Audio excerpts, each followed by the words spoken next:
Huawei is back with its MateBook X Pro, and I'll tell you today in my review why I think it's one of the best laptops around, but it's not without controversy. Stay tuned.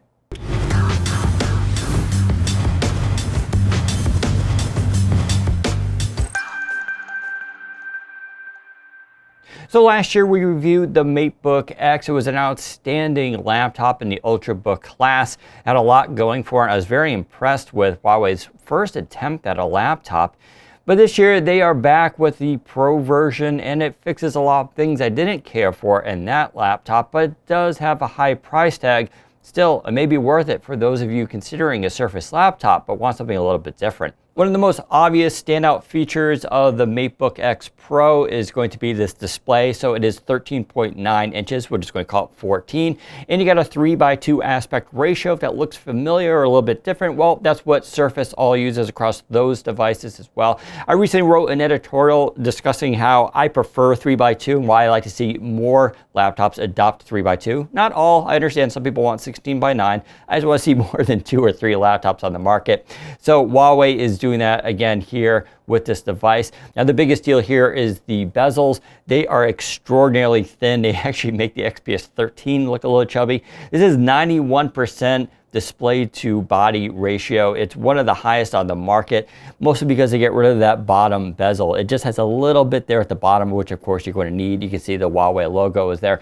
Just an outstanding display, 450 nits of brightness.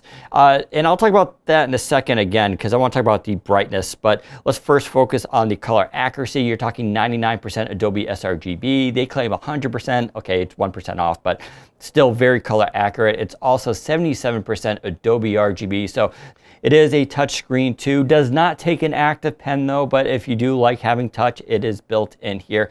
Just an exceptional display. Now about brightness, I want to talk about that. So this does have auto brightness, which is a feature you actually don't see in a lot of laptops. Surface has it and a few others, but there is a sensor here, auto adjust the brightness, and it works pretty well. I will say though, at nighttime, it is very aggressive. That is, I often find myself on the couch seeing that it's too dark. So now you can just turn off display brightness and override it. Not a big deal, but keep that in mind. They are a little aggressive here on the brightness. We're using manual here just to keep it up bright. It is a gorgeous display though, one of the best I've seen on the market. A little bit glossy, but it's not too bad for reflection. Let's check out the keyboard deck. So as you may have noticed, that display is so thin that there is no room for a web camera, and so Huawei did this thing here. You press that button and a little web camera pops up. Now I will say, compared to a normal laptop that has the web camera on top, obviously this is not as good, but I actually find the viewing angle a little bit better than the XPS 13. I don't know why that is. One thing about it though, if you're gonna be typing on it, it's gonna look very freaky, so it does have compromises there, but I love the fact that you can hide the camera when it's not being used. It's actually a pretty good design.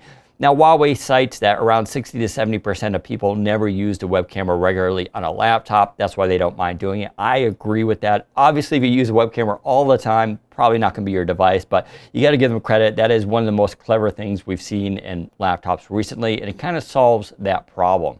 Over here, nothing too exciting. It is a standard power button, except it does have a fingerprint reader built in. Now, Huawei does a cool little trick where it stores your fingerprint into the BIOS so that you can hold it down when the computer is booting up and it logs you into Windows automatically. Most laptops, you have to hit the power button, wait until it gets to the Windows logon screen, then put your finger on top. This does it all in one move. It's pretty good. I do have some issues with it once in a while, but definitely one of the better fingerprint readers on the market. When I'm comparing to, say, a Lenovo laptop, I find this sensor to be very optimal. Let's talk about the keyboard. Very good design here. Very reminiscent of a MacBook. I'll talk about that more later too. This whole laptop is very reminiscent of an Apple design. Actually though, the keyboard sort of reminds me of the HP EliteBook, which I really enjoy the keyboard. Very good travel on there. It is backlit, and I really don't have any complaints about this keyboard. I really enjoy typing on it. Just a really good experience.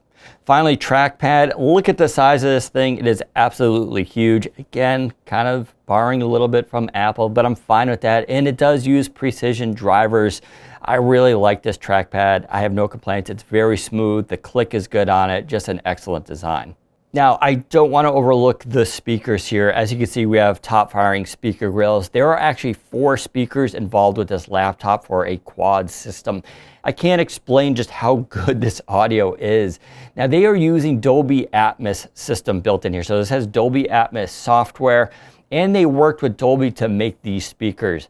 These are easily the best speakers I've heard on any recent laptop that I know of. It beats Surface, it definitely beats anything by Lenovo, definitely beats HP, definitely beats Dell. These speakers are incredible. If you like to watch movies, which is a little ironic with this display being 3x2 versus 16:9, these speakers are so good for movies.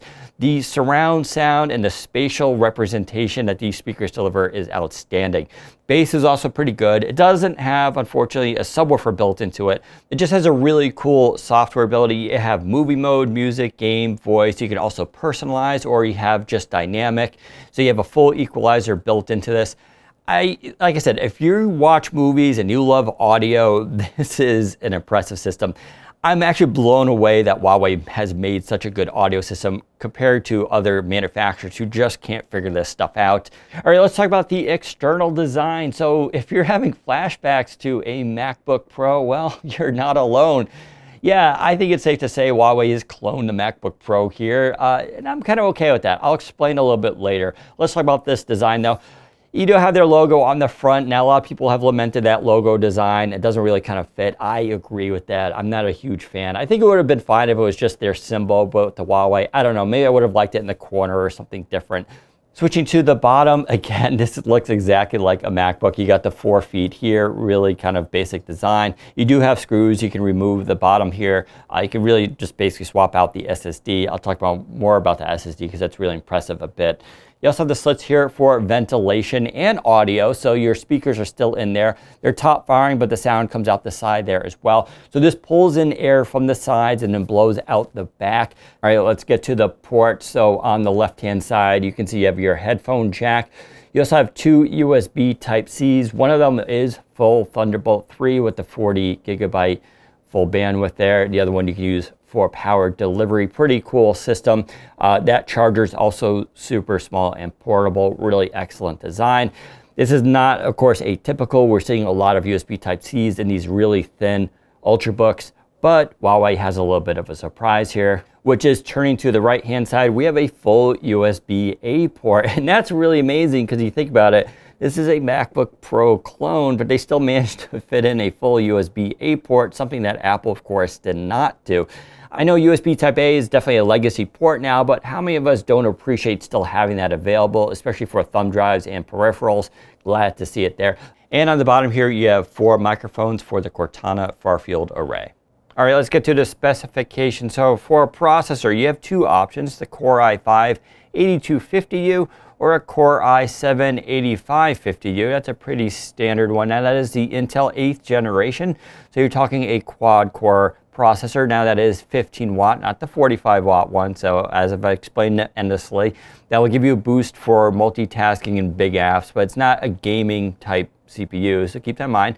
Now you can do a little bit of gaming on this laptop. That's thanks to the MX150 GPU built on here with 2 gigabytes of video RAM. Think of that as a sequel to the 940MX, which everybody used last year in their laptop. So remember, that's not a full gaming GPU, but it will get your foot in the door for a lot of casual arcade games and even first-person shooters, at least on the lowest settings. Speaking of gaming, let's talk about throttling here. So I ran Intel XTU, and this device actually does not throttle very much at all. So it's a really good sign. They have very good thermals on this device. Now the fans do crank on a little bit, so if you're going to be gaming or running anything real intensive, you will hear the fans come on, but they weren't really annoying. It's more just of a whooshing sound of air being pushed through the device. But obviously that is doing a good job of keeping it cool, and that processor stays well above 2 gigahertz, which is what we want to see in this type of design. For RAM, you also have 2 options, 8 or 16 gigabytes. So we have the 16 gig version here. All right, let's talk a little bit about storage. So you get 256 or 512 gigabytes as options. Now they are using a Lite-On SSD. I'm used to Samsung's, never used Lite-On. This is the brand new one, and boy, is it excellent. You're talking 3,000 for the read speeds and 2,000 for writes. That is definitely on the high end. So their drivers are very much optimized here, and it's just excellent performance. So they are not screwing you here at all when it comes to storage. Let's address the battery question. It's got a 57 watt-hour battery, and it's pretty good actually. It gets you around 8 hours, maybe a little bit more, a little bit less, depending on how bright that display is running at. It does USB Type-C fast charge as well, so that is covered. I'm actually very happy with the battery life on this device, considering all the specifications involved. Just an excellent performer. It's not quite a 10-hour mark, but 8 hours I would consider all day, and you can leave that charger at home. So all this comes in a package at 2.9 pounds or 1.3 kilograms, and it does cost a little over $2,000. So I know a lot of people have an issue with that. They hear Huawei or a Chinese brand and they're thinking cheap and knockoff, it's got to be budget. But that's not what's happening here. This is a premium laptop and it has very good components in it. For instance, the SSD is absolutely outstanding. This also has very good Wi-Fi on it with Mi Mode 2x2 antennas. Now the performance on the Wi-Fi was a little okay for me, but still very good components used in here. You have a 3000 by 2000 display, Core i7 processor. This is very premium. This actually uses a lot of better parts than Dell and HP sometimes uses in their design.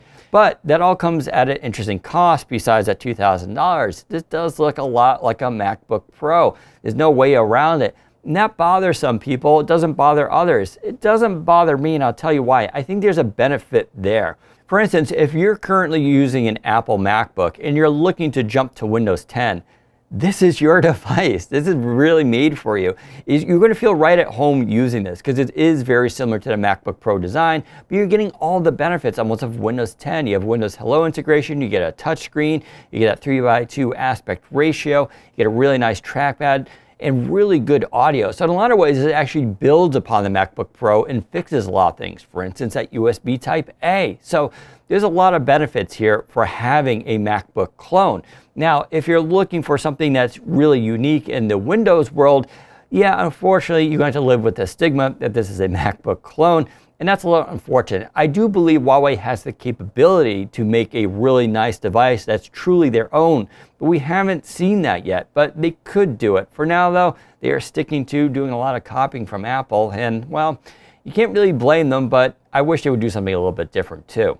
Perhaps the other elephant in the room is Huawei and their security issues. So as far as I know, no Huawei device has actually been found to be spying on anybody. But the concern is there, and that's partially due to US intelligence agencies basically saying we do not recommend people buying Huawei devices. Best Buy apparently recently dropped support for them. We have all heard about their phones and carriers not making deals with Huawei, and it's a bit of a shame. I don't want to dwell on this topic too much. You can do the research yourself, but we are entering into a very scary era for digital usage, whether it's Facebook allegedly spying on us, Russia allegedly interfering with elections around the world. There's a lot going on. People don't trust Chinese companies as much. Some of that is paranoia. Some of it is legitimate fear. After all, I could open this device right now and look through it and not find anything wrong with it. It doesn't mean that there's not the capability there. Of course, a lot of countries will say the same thing about US companies, so it goes both ways, folks. I will say if you're possibly working in the CIA, you probably shouldn't buy a Huawei device. If you're a regular consumer though, I don't really have a problem with it myself, but that's something you have to consider. After all, people seem to be okay with putting all their information with Facebook and Google these days. So I don't know. It's a very controversial topic, but it's up to you to decide. Okay, so let's bring it all in, the MateBook X Pro. I give it a high recommendation. If you're putting aside all those little controversies I mentioned before, this is one of the best laptops I've used. It's got an awesome display, 3:2 aspect ratio. That display bezel is just incredible looking. It's got a really good keyboard, really good trackpad. The audio is one of the best I've heard of in any device in this form factor out there. Pricing's a little bit expensive, but I think some of that is justified by the quality of the components that they use here. For instance, that SSD is excellent. Everything else is also very good. I like that fingerprint reader, the trackpad's good. It's just a fun device. I consider this like the Surface laptop, not as delicate, and it's a better performer too. Don't forget you're getting that MX150 GPU, which definitely gives a performance boost, and you're getting an 8th generation Intel processor, which definitely makes a big difference. I think it's an outstanding device, and I can't wait to see what Huawei does next. So there's a quick look at the Huawei MateBook X Pro. Now, if you have any questions, leave them in comments. I'll try to answer them. If you want more information about this device, make sure you go to the description and check that out. If you like this video, give us a thumbs up, and don't forget to subscribe. Thanks for watching. Take care, everybody.